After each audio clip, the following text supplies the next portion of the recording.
c'est une mouche qu'on voit très bien sur l'eau, très peu fournie, donc très prenante. Voilà. Prête à attraper beaucoup de poissons. Et à les relâcher, bien sûr. Allez, on va faire une émergente d'éphémère en cul de canard. Là, j'ai pris un hameçon type Hens 404, un peu normal, donc.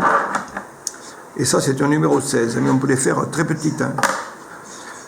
Voilà, donc là, on démarre comme d'habitude. Je vais mettre quelques petites fibres en canard pour imiter les cerques. Je les retaille avant.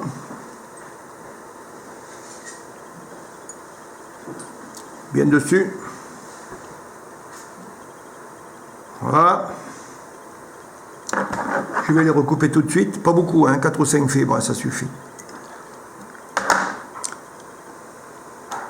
Voilà, je vais revenir à la courbure pour faire le corps. Là, je vais accrocher une fibre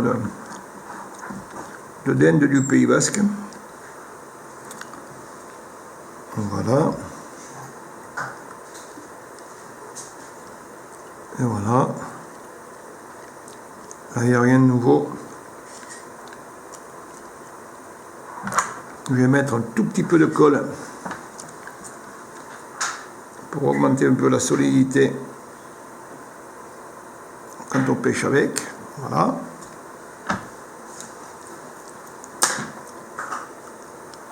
Là, je vais me servir de l'étau qui tourne. Voilà. Voilà. Voilà. Et voilà.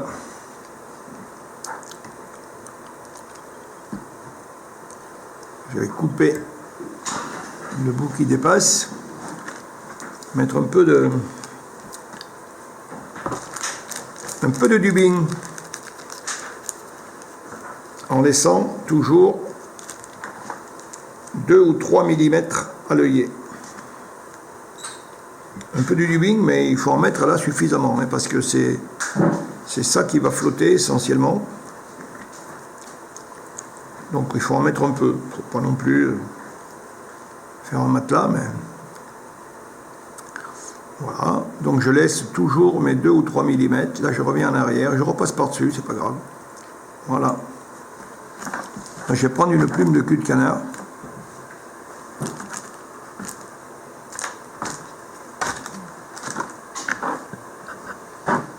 Une plume de cul de canard, voilà, grise.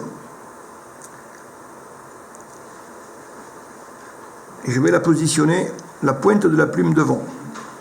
Je vais mettre 2 ou 3 tours sans serrer. Et là, je vais tirer. Toujours dans le bon plan. Il ne faut surtout pas que ça tourne.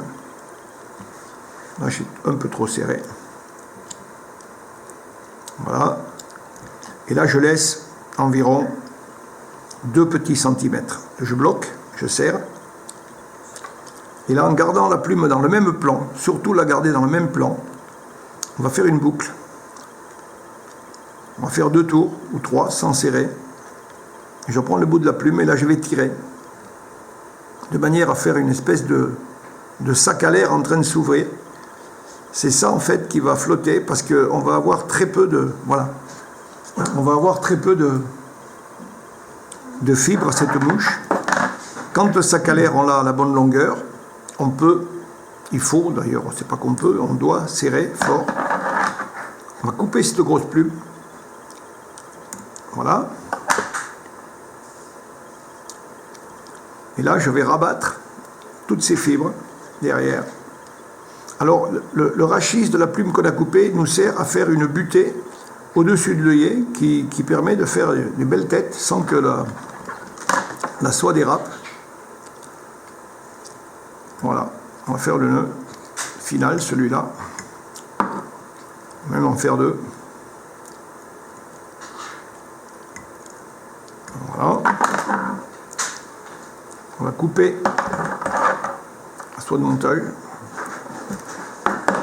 Voilà, et à ce niveau-là, je vais chercher le rachis de la plume qu'on a laissé devant. On va le trouver, hein, je ne sais pas où il est, mais il est là. Voilà. le rachis de la plume qu'on avait devant. Et celui-là, je vais l'enlever. Parce qu'il y aura, sinon, il y aura trop de fibres. Voilà. Les autres fibres qui restent, il ne faut pas qu'elles soient trop longues, ni trop courtes. Enfin, voilà. Là, on est à peu près. De toute façon, si elles sont un peu longues, on peut les couper un peu.